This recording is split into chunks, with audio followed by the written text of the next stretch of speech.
개인 투자자들이 테슬라 주식을 많이 올해 들어서 샀다라는 것들을 보면서 앞으로의 주가 추이 그 많이가 정말 놀라울 정도로 많이입니다. 엄청 많이입니까? 네. 그럼 바로 체크해 볼까요? 얼마나 네. 많이 샀습니까? 그러니까 그 전체적으로는 작년 한 해 동안 산 거랑 비슷한 수준을 샀어요. 2달 동안. 아, 올해 1, 2월에? 네. 올해 1, 2월에 작년 1년 동안 산 거하고 물론 좀 얼만큼의- 조금 있지만 예를 들면 작년에 170억 달러가 민간 투자자들이 샀어요. 개인 투자자들이 기관 샀는데? 투자자를 빼고 개인, 예, 170억 달러였는데 이미 지금 140억 달러에 육박하고 있습니다. 오. 1, 2월에만. 2달 만에. 2달 만에. 오. 왜 너무 놀라운 사건이에요, 사실은요. 그러니까 다시 네. 그러면 근데 한동안 또 그런 얘기도 있었거든요. 테슬라 주가가 작년에 너무 많이 하향하니까 그러면서 또 이 테슬라가 주가가 잘 안 가니까 다른 쪽을 또 찾잖아요. 개인 투자자들이. 그러면서 챗 GPT 이야기 나오면서 그쪽으로 좀 옮겨 타는 사람들이 있다라는 그런 기사들도 좀 있긴 뭐 했었거든요. 엔비디아라든지 당연히 엔비디아의 주가가 오르고 있는 상황 속에서 엔비디아 쪽으로 지금 가고 있는 건 어느 정도 사실이고요. 우선 테슬라에 쏠린 거 힘은 엔비디아에 비해서 더 강력하다고 볼 수가 있고요. 네. 그래서 테슬라에 쏠렸던 이유도 봐야 되고 또 하나는 이제 미리 결론부터 좀 말씀을 좀 드리면 테슬라의 주가를 이끌어 나갔던 건 지금까지 일론 머스크를 중심으로 했던 스토리텔링이었어요. 자율주행이 꼭 올 거다. FSD가 진짜 자율주행까지 갈 거다. 레벨 3, 레벨 4 올 거다. 뭐 맨날 일론 머스크가 사실은 뻥을 쳤잖아요. 뭐 얼마 안 남았다. 로봇택시. 그쵸. 그리고 뭐 저기 로봇 있잖아요. 엔드로이드인가? 걔네들이 좀 있으면 모든 공장에서 나사 돌리고 있을 거다. 뭐 이런 얘기들이 오고 가면서 그리고 사실은 FSD 같은 경우도 업데이트가 얼마 남지 않았다. 뭐 지금 베타 테스트 중이다. 뭐 사실 지금 클로즈 베타 테스트를 이제 완료했는데요. 그러니까 뭐 업데이트 얼마 남지 않았다 그러더니 계속해서 끌고 있다든지 좀 이런 부분들이긴 하지만 그래도 어떤 주기적인 어떤 스토리텔링에서 테슬라의 주가가 부양됐다라면 작년 하반기하고 올해 초부터 나타나고 있는 현상은 뭐냐면 이 파이낸셜 퍼포먼스. 그러니까 이들이 이윤율을 얼마나 이렇게까지 끌어내고 있는가. 이렇게 생산량이 많아지고 있는데도 불구하고 24%의 이윤율을 만들어내고 냈다라는 거에 대해서 사람들이 되게 경이적으로 받아들였고 이때부터 사실은 테슬라 주가가 충분히 상승폭이 있다라는 기대 속에서 사실은 민간 투자자들이 크게 몰리고 있는 거라고 볼 수 있거든요. 그래서 스토리텔링에서 되게 강력한 파이낸셜 퍼포먼스나 그리고 성장률 이것이 지금 테슬라 주가를 이끌어 나가고 있다는 거고 그렇기 때문에 훨씬 더 펀더멘털 분석이 되게 중요해지는 거고 그러게요. 저희가 지난 시간에 이제 살펴봤던 것처럼 이 에너지 비즈니스가 계속해서 폭발적으로 성장하고 있다는 것 메가팩. 이것이 어느 정도 매출 성장에는 작년 4, 4분기는 5.4%밖에 되지 않았지만 이 부분이 앞으로 기여도가 더 커질 거다라는 것 이거는 테슬라의 수익률을 높여줄 것이라는 것 이런 포인트들을 봐야 되는 거거든요. 그래서 오늘 보험 얘기를 좀 가지고 온 거고요. 그래서 테슬라가 자동차를 파는 데 있어서 우리가 뭐 내일 정도는 2천만 대를 진짜 어떻게 현실화할 건지 인베스터 데이 때 발표됐던 것을 좀 근간으로 해서 테슬라가 가지고 있는 가장 근본적인 혁신, 프로덕션 프로세스, 즉 생산 공정에 대한 어떤 혁신들을 내일 시간에 좀 알아볼 거고요. 네. 오늘은 조금 지난 시간에 이어서 테슬라의 추가적 비즈니스들이 중에 하나로 언급되고 있는 보험 비즈니스의 어떤 성장력이 어떨지 그리고 지금 주가를 얘기하고 지금 초반부터 결론부터 얘기했던 이 170억과 지금 140억의 이 차이 작년과 올해 2달 이건 뭐냐면 민간 투자자들이 대단히 많이 들어오기 시작했다라는 부분은 여러분들만 들어온 것이 아니기 때문에 이 부분들이 앞으로 어떻게 진척되는가에 따라서 테슬라의 주가에도 명확한 반영이 될 거예요. 그쵸. 갑자기 3, 4월에 주가가 지금 8%, 9% 3월 달에 떨어지고 있기 때문에 사람들이 빠지는가 아니면 계속해서 테슬라에 대한 인기들이 퍼포먼스를 중심으로 예를 들자면 벌써 어제자 뉴스 나온 거는 중국에서 테슬라의 1, 2월 판매가 기록을 갱신하고 있어요. 네, 그렇죠. 지난주에 얘기했죠. 그러면 이런 부분들이 좀 있으면 벌써 3월달 끝나고 4월달이면 1, 4분기 실적 발표란 말이에요. 그러면 3월달 성적까지만 괜찮아지면 물론 3월달에 잠깐 상하이 공장이 또 테슬라의 미래 생산 공정을 위해서 잠깐 또 일주일간 또 쉬어요. 쉬긴 쉬지만 지금 베를린 공장이 또 본격적으로 풀 가동되기 시작하는 가동률이 되게 높아지고 있어서 1분기 실적도 나쁘지가 않을 거란 말이죠. 그러면 아까 말씀드렸던 것처럼 스토리에서 이러한 스트롱 파이낸셜 퍼포먼스 이쪽으로 지금 이거에 따라서 주가의 변동치가 그 지점이 변하고 있기 때문에 충분히 테슬라의 주가는 4월 달 같은 경우에 1, 4분기 실적이 발표된다면 올라갈 가능성이 존재하고 있거든요. 그래서 이런 부분에서 올해 한 해 좀 이렇게 어떤 호흡을 좀 바라봐야 될지를 조금 말씀을 좀 드리겠습니다. 네, 좋습니다. 제가 준비한 화면을 좀 볼까요? 네. 자, 교수님이 말씀을 해주신 것처럼 지금까지는 테슬라의 주가가 뭔가 스토리텔링이나 앞으로의 기대감 이런 것들로 주가가 작년 상반기까지 올랐다면 이제 조금 바닥을 찍고 반등을 하고 있는 모습은 재무적으로나 숫자적으로 뭔가 보이는 것들이 실적들이 나오고 있기 때문에 요걸로 주가가 올라가는 것이기 때문에 과연 이번 주에 약간 180달러대로 내려와 있는 요 상황에서 다시 그런 숫자적인 퍼포먼스로 반등을 할 수 있을지 오늘 이걸 저가 매수를 할 수 있는 찬스인지 아니면 계속 조금 더 지켜봐야 될지 그 여부를 또 우리 확인할 수 있는 시간이 되겠네요. 네. 우선 이건 제가 준비한 화면은 월스트리트저널의 3월 3일자로 나왔던 기사입니다. 네. 테슬라 스톡이 누구한테 있냐면 개인 투자자들한테 지금 가장 인기 있는 시간을 지금 보이고 있다라는 거고 어느 정도 그 밑에 조그만 글씨로 나왔던 게 뭐냐면 벌써 사람들이 구매한 액수가 140억 달러 정도에 미치고 있다라고 얘기를 하고 있어요. 네. 그래서 그래프 이걸 보면 재밌습니다. 지금 보시면 이것들이 뭐냐면 2020년부터 2021년, 2022년, 2023년에서 개인 투자자들이 테슬라의 주식을 산 거예요. 네.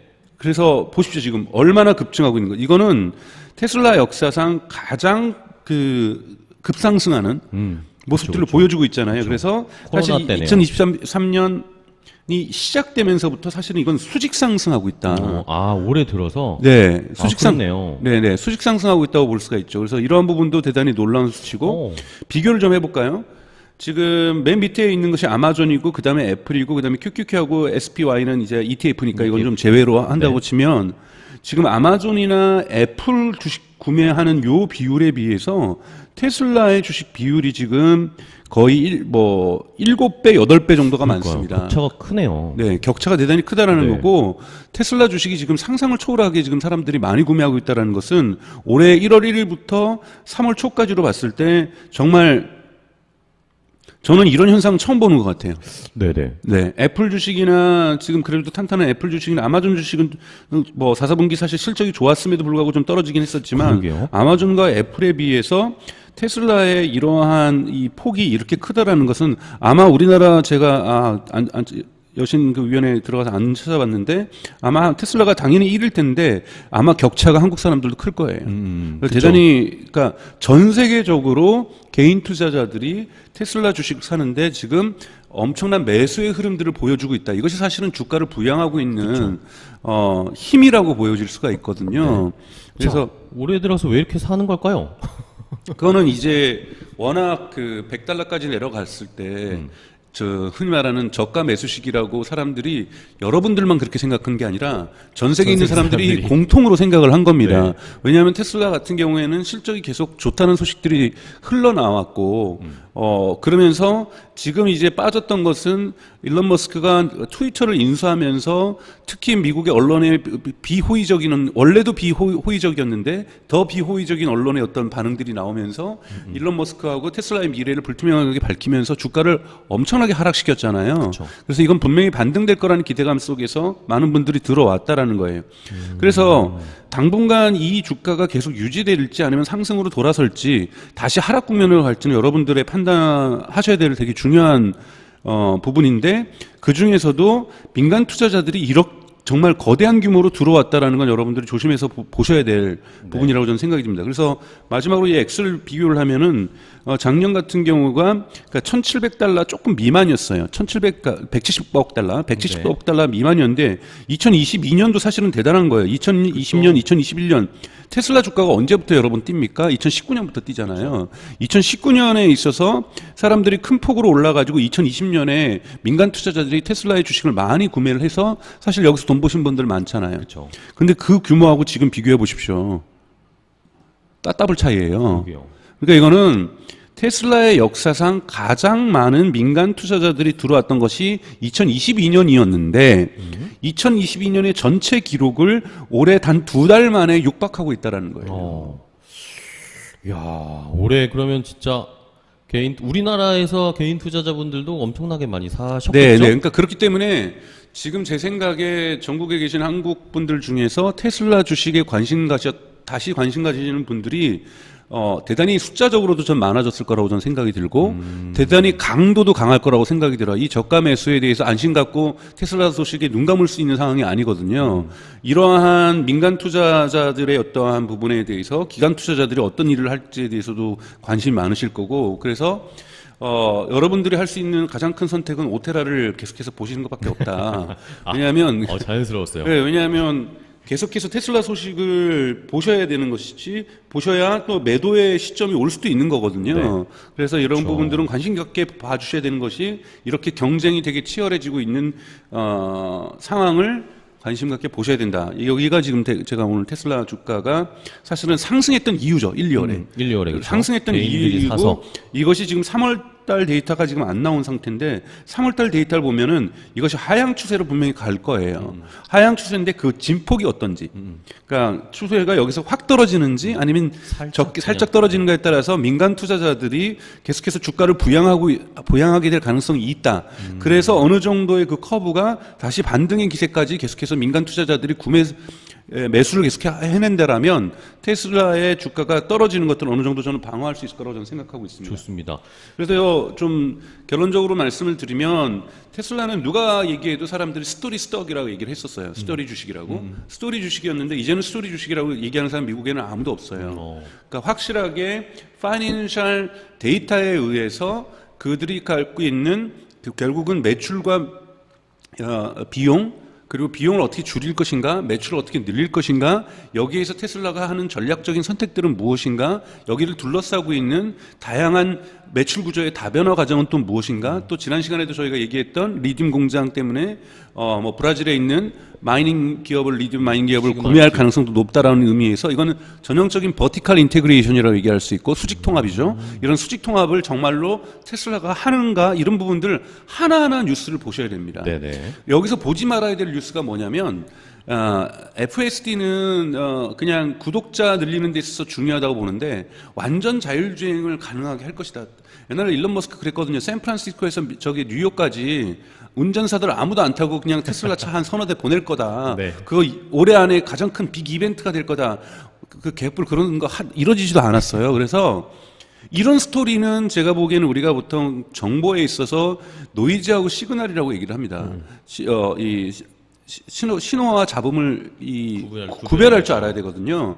근데 이것이 항상 신호의 어떤 뉴스가 계속 신호가 아니라 때에 따라서는 자율주행에 대한 소식이 신호였어요. 그거는 테슬라가 스토리 스톡이었을 때나 가능했던 얘기예요. 근데 테슬라가 파이낸셜 데이터가 더 중요한 시기로 접어들게 되면은 이런 거는 그냥 노이즈입니다.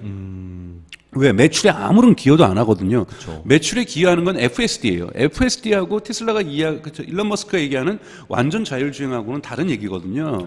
그런 면에서 완전 자율주행의 시대가 올 것이다. 로봇택시 시대가 올 것이다. 로봇택시 시대가 올 수 있어요. 웨이모 보니까 벌써 로스앤젤레스에서 LA에서 보조 운전사 없이 지금 테스트를 시작하고 있어요. 그러다 보니까 사람들이 아마 2025년에는 로봇택시 시대가 올 거다라고 얘기를 하고 있어요. 근데 로봇택시 시대가 아주 제한적으로 온들 그것이 매출에 기여할 수 있는 부분은 대단히 작을 거예요. 어쩌면 그 로봇택시의 비용이 더 클 거고 그때까지 들어갔던 비용 상세 효과도 갖고 있지 못할 거예요.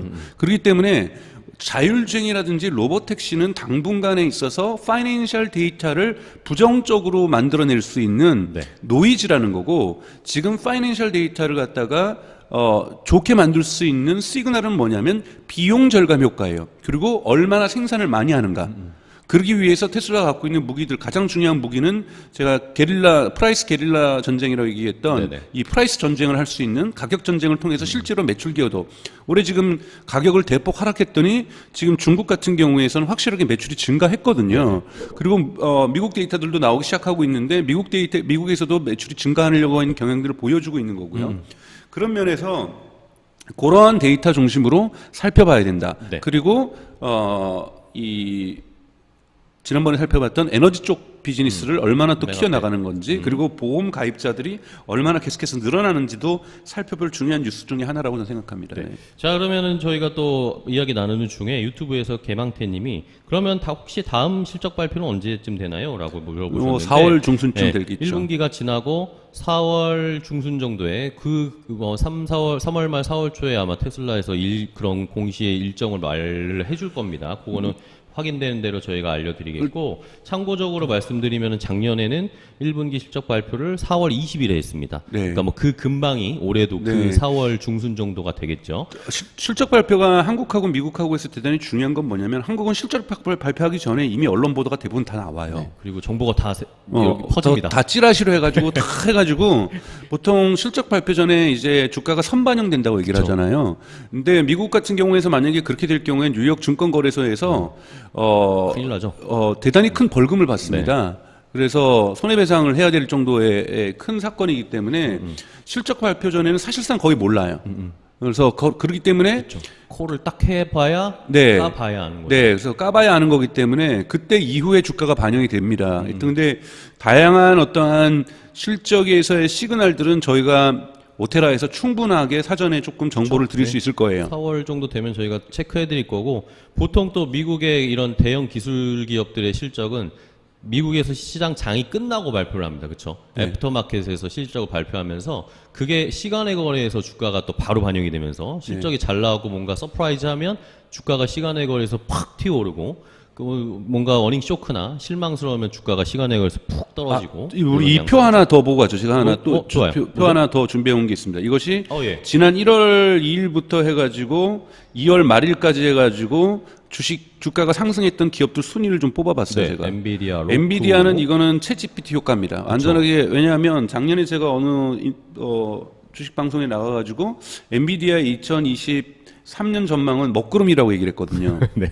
그 이유는 두 가지였어요. 뭐죠? 하나는 크립토 윈터. 그러니까 크립토의 겨울이 코인 오면서 시장. 크립토 쪽에서 윈터가 왔다라는 것은 채굴이 늦어진, 그러니까 양이 줄어든다라는 거고, 그럼 GPU 사용이 줄어든다라는 거고, 기존의 GPU마저도 중고가 매장으로 시장으로 나왔어요. 그리고 게임용 컴퓨터라든지 데스크탑 컴퓨터가 판매가 하향세를 지금 확실하게 작년에 취하고 있어서 기관 투자자들도 다 하향 조정을 했거든요, 엔비디아를. 다만 엔비디아가 올해 초에 이제 올해 발표할 거라고 생각하는 작년에 했죠. 네. 시판할 거라고 하는 게임용 GPU의 업그레이드된 버전 이것이 대단히 놀라운 퍼포먼스를 보여주고 있기 때문에 다시 게임용 시장에 화랑이 올 수도 있을 거라고 얘기했지만 한 일주일 뒤에 AMD에서 유사한 퍼포먼스를 훨씬 더 저가로 발표를 해버렸거든요. 그래서 엔비디아가 올해는 조금 어려울 거라고 얘기했는데 사실 챗GPT는 예상도 못했던 거예요. 그렇죠. 저도 예상 못했고 11월 30일 날 전격 오픈 AI에서 GPT의 어떠한 챗봇 형식인 챗GPT를 발표할 거는 예상하지 못하면서 챗GPT가 나오면서 가장 수혜를 보고 있는 것은 엔비디아라든지 또는 애주어라든지 AWS라든지 구글 클라우드라든가 즉 이런 하드웨어 쪽 인프라스트럭처를 갖고 있는 쪽이 가장 큰 수혜 그룹이라고 평가되면서 엔비디아 주식이 그냥 63.5%나 크게 올랐다고 볼 수 있고 테슬라도 지금 3월 달 걸 뺀다라면 하향한다면 60% 가까이 올랐기 때문에 아마 저가 매수를 하신 분들은 대단히 큰 수익을 많이 얻었을 났겠죠. 거라고 저는 생각이 네. 들어요. 이제 문제는 이걸 가지고 아마 테슬라 주식 사신 분들은 이제 물타기를 많이 하셨겠죠.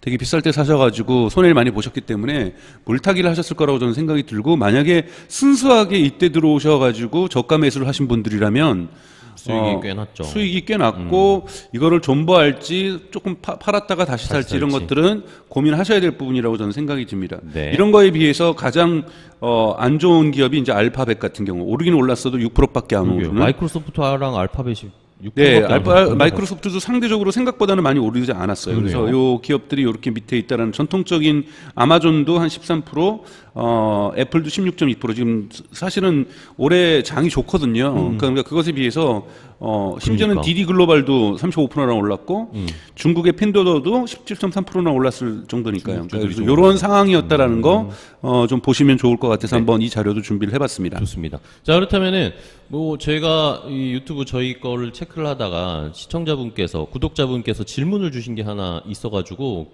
우리 박사님께 여쭤보고 싶은데 이건 다른 영상에 댓글로 질문 주셨던 게 있어요. 이제 중국에서 가격을 좀 인하했잖아요. 네. 테슬라 이 자동차의 가격, 뭐 미국도 좀 인하하고 이런 상황이 나왔기 때문에 그러면 이게 이제 이번 이 4월에 실적 발표를 할 때 뭔가 거기에 이 가격을 내렸기 때문에 이익 마진이 좀 떨어지지 않았을까? 당연히 떨어지죠. 예, 그거 떨어지는 건 괜찮다고 보시는 겁니까? 어떻게 보세요? 그러니까 24%에서 18%나 17%이 정도까지는 분명히 떨어질 거예요. 근데 이제 그때 어닝 쇼크로 나오는 것은 매출이에요. 그러니까 지금 다행스럽게 작년에는 뭐 상하이 공장이 뭐 한 달간 쉰다든지 베를린 공장이 한 석 달이나 넉 달 쉬거든요. 이런 식으로 하고 하면서 안 했는데 지금 텍사스 공장하고 베를린 공장의 생산성이 되게 좋은 걸로 나타나고 있어요. 네. 물론 여기에 충돌 요소가 있는 것이 뭐냐면 상하이 공장에서 생산되는 것의 약 55%가 유럽으로 수출이 돼요. 그런데 유럽에서 수출되는 이유는 베를린 공장이 더뎌서 생산량이 이렇게 좀 좋지 않아서 효율이 좋지 않아서 그랬던 건데 베를린 공장이 어느 정도 맞춰주고 있으니 유럽 수출 물량이 줄었을 수는 있어요. 그리고 전 세계적으로 지금 있는 것이 지금 물론 경기 후퇴가 그러니까 이 이코노믹 리세션에 정확하게 들어가진 않았지만 네. 그 초입 단계에 있다라고 얘기를 하고 있잖아요. 물가가 오르고 있고 사람들의 주머니 사정이 안 좋아지고 있고 미국 같은 경우에는 또 여러분 보셔야 될 것들이 지금 연준의 이자율이 오르면 자동차 판매율은 전체적으로 줄어들게 되어 있습니다. 왜냐하면 미국은 자동차 사는 사람들의 90%가 넘게 신용대출 기반으로 자동차를 사지 우리나라처럼 현금 주고 사는 사람들 거의 없거든요. 네. 그러면 자동차를 사는 재무 부담이 늘어나게 됩니다. 그렇죠. 그렇게 되면은 좀 이자율이 좀 내려갈 때쯤 그때 사자 해가지고 구매 시기를 늦추거든요. 그렇죠. 그래서 지금 그러니까 이 자극제로 들어온 것들이 테슬라의 가격 인하와 정부의 보조금 정책을 통해서 지금 사는 게 가장 싸다. 그러면서 테슬라가 가끔씩 내렸다가 올리는 애들이니까 또 올릴지도 모른다. 차라리 이 올리는 이 부분이 이자 부담보다는 좋으니까 차라리 많으니까 이걸 우리가 지금 사자.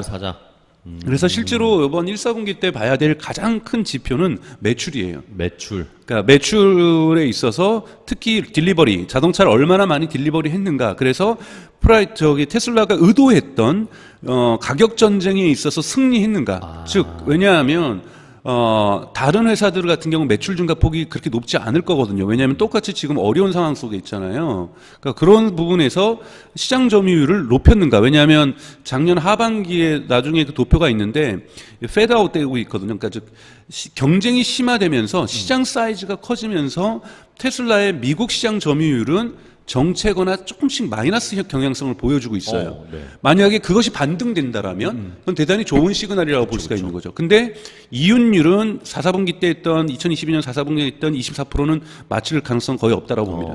떨어질 거다. 네. 하지만 이익 마진율이 떨어지는 것보다 중요한 건 매출이 더 늘었는지를 잘 봐야 된다. 인도대수. 그럼에도 불구하고 어쨌든 가격 정책을 낮춘 게 통했는지, 많이 팔렸는지 이게 이번에 1분기에 실적 발표할 때 가장 중요한 거다. 이익 마진율도 중요하지만 매출을 잘 봐야 된다라는 거죠. 네. 그렇다면은 또 그 주가 관련해서 또 하나 질문을 드리면 아까 제가 베렌버그 투자은행에서 투자 의견을 하향했다라고 했잖아요.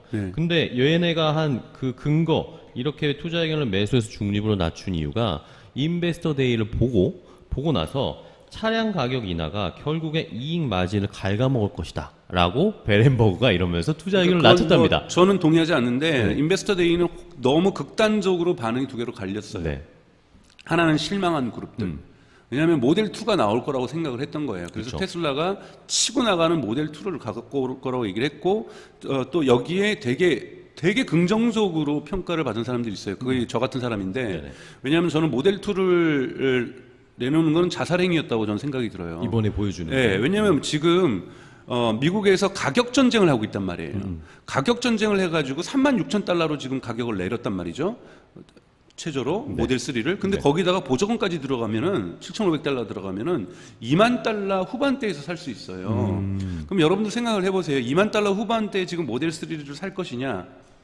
2만 5천 달러로 예상되고 있는 모델 2가 이제 나온다는데 또 그럼 새 또- 버전이라는데. 그러면 그죠? 기다려가지고 새 버전인데 물론 모델 3 새 버전도 올해 말에 나옵니다. 모델 2를 하면서 대기 수요가 발생해 버려요. 그쵸. 그거는 프라이스 지금 이 월을 하고 있는 테슬라 입장에서는 전략적 오판입니다. 만약에 모델 2를 공개했으면 모델 2를 공개한다는 게 사실 이번에 저가 모델 만든다는 얘기는 했어요. 근데 이 공개라고 한다는 건 뭐냐면 디자인도 공개하고 지난번에 사이버 트럭 공개하듯이 막 거기서 막 돌로 망치를 치고 막 이런 것처럼 퍼포먼스를 보여주고 가격 얘기해주고 중간중간에 문도 열었다가 보면서 이 피처도 보여주고 핸들 모양도 보여주고 여기에는 FSD가 적용되는 건지 아닌 건지도 얘기를 해주고 저가 모델임에도 불구하고 이런 얘기들을 해주면서 뭔가 모델 2가 그러면 기사가 얼마나 나왔겠어요. 테슬라 모델 2 나오면서 인도네시아 시장, 인도 시장, 브라질 시장 공략하려고 하면 주가 분명히 올랐을 거예요. 그쵸. 주가는 오르지만 매출 구조에는 대단히 실적에는 대단히 좋지 않은 결과를 미친다라는 거죠. 근데 사실은 내일 저희가 하려고 하는 그날 발표했던 생산 공정의 혁신 부분은 매우 중장기적으로 테슬라를 1등 기업으로 전 세계 글로벌 1등 기업 여러분들 지금 테슬라가 1등 기업 이미 아니야라고 생각하는데 전기차에서 1등이죠. 그쵸. 작년의 기준으로 볼 때 벌써 통계가 나왔는데 매출 규조로 볼 때는 자동차 판매 수로 볼 때는 작년에 15위 했습니다. 전 세계에서? 2021년에는 네. 전 세계에서 2021년에서는요 22위였어요. 그래도 7계단 뛰어 오른 올랐죠. 것만 해도 큰 건데 지금 테슬라가 판매 대수에서 15위에서 2030년까지 1위 하겠다라는 거예요. 그건 대단히 큰 자동차 기업에 물론 지금 테슬라가 시장 가치로서는 뭐 1위 기업이 자동차에서 1위 기업이지만 실제로 판매 대수에서는 1위 기업하고는 엄청난 격차를 보여주고 있단 말이에요. 네. 근데 지금 테슬라가 하는 것은 1위 기업과 2위 기업을 합친 것보다도 많이 팔겠다라고 얘기를 하고 있는 거예요. 엄청난 중장기 미래 비전입니다. 이걸 발표한 거고 여기까지 갈 수 있는 패스 경로를 갖다가 밝혀낸 거예요. 이걸 믿는다라면 제가 또 우리가 주식 분석하면서 2026년, 27년에 어느 정도 주가 갈 거냐? 네네. 제가 900만 대 정도는 팔릴 거다. 900만 대 정도만 팔려도 주가는 최악의 경우에 경기가 계속해서 안 좋다면은 1,700대 있겠지만 110달러? 올라가면 그래도 550, 60? 요 정도까지. $300 얘기하지 않았었나요? 아, 그랬나요? 네, 하여튼 500달러 아니었나요? 네. 아니 하여튼 $400 가까이 가는 네. 뭐 그 정도로 얘기를 했던 것 같아요. $500였던 것 같아요. 네, 500달러. 맞아, 맞습니다. 네, 500달러 정도로 올라갈 수도 있다. 이건 뭐냐면 펀다멘탈만 봐도 그렇다라는 거예요.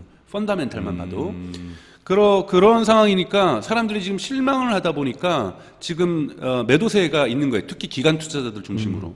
그래서 그것도 일부죠. 그래서 이러한 주가 하락은 좀 어느 정도 있을 거라고 보고 있습니다. 네, 좋습니다.